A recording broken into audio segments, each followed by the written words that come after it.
लेकर आ गए हैं क्लास 8 का 8 चैप्टर कोशिका संरचना एवं प्रकार्य। तो इसमें हम देखेंगे कोशिका के कार्य, संरचना, इसका किसमें देखा गया था सबसे पहले और इसका निर्माण या खोज किसने की थी, तो हम इसमें देखते हैं। तो आप इसी प्रकार ज्ञान गंगा क्लासेस को सब्सक्राइब, लाइक एंड शेयर करना ना भूलें। तो कोशिका की खोज सर्वप्रथम रॉबर्ट हुक ने 1665 में कॉर्क की एक स्लाइस में देखी थी।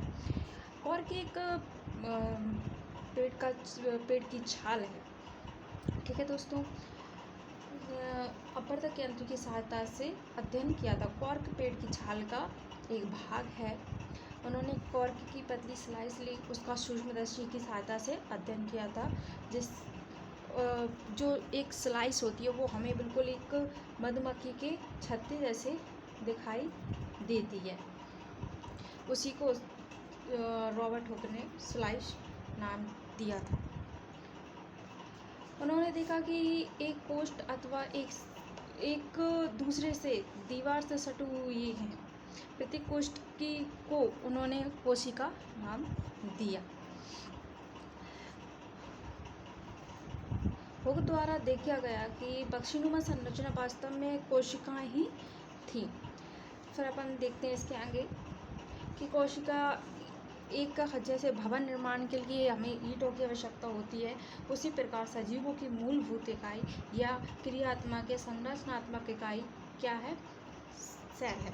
सेल से ही हम सभी सजीवों का निर्माण हुआ है।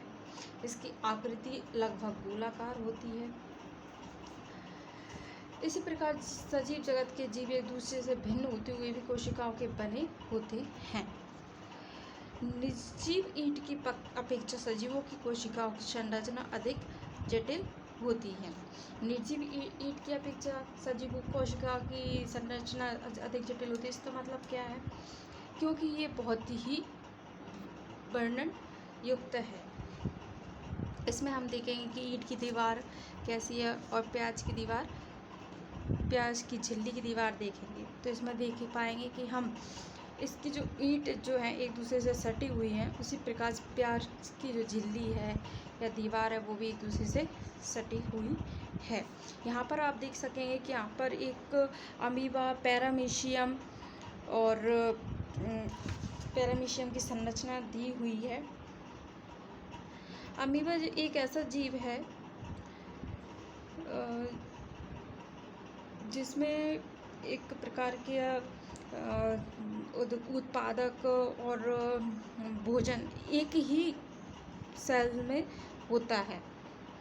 मतलब उसका अवशोषण, निष्कासन एक ही सेल से होता है। वो रिलीज भी एक ही सेल से करता है और छोड़ता भी एक ही सेल से ही। उसके क्या कहलाते हैं? कूटपाद कहलाते हैं, जिससे वो भोजन को एब्जॉर्ब करता है और इन्हीं के द्वारा वो रिलीज भी करता है।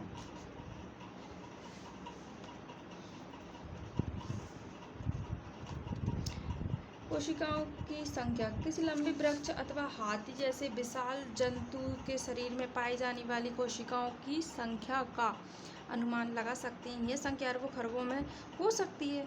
मनुष्य के शरीर में कई खरब कोशिकाएं पाई जाती हैं जो आकृति एवं साइज में भिन्न होती हैं। कोशिकाओं के विभिन्न समूह अन्य प्रकार के कार्य करते हैं। अभी कोशिकाएं जो होती हैं वो बहुकोशिकीय भी होती हैं और एक कोशिकीय भी होती है। बहुकोशिकीय मतलब मल्टी सेल्यूलर, एक कोशिकीय मतलब सेल्यूलर। छोटे जीवों में कोशिकाओं की संख्या कम होती है, क्रियाकलापों को किसी प्रकार प्रभावित नहीं करती हैं। आपको जानकर आश्चर्य होगा कि अरबों कोशिकाओं वाले जीवों के जीवन का प्रारंभ एक कोशिका से ही होता है, जो एक निश्चित अंडा गुणन करता है तथा वृद्धि एवं परिवर्तन के साथ कोशिकाओं की संख्या बढ़ती जाती है। दोनों जीव एकल कोशिका के बने। एक कोशिका वाले जीवों को एक कोशिकीय कहते हैं।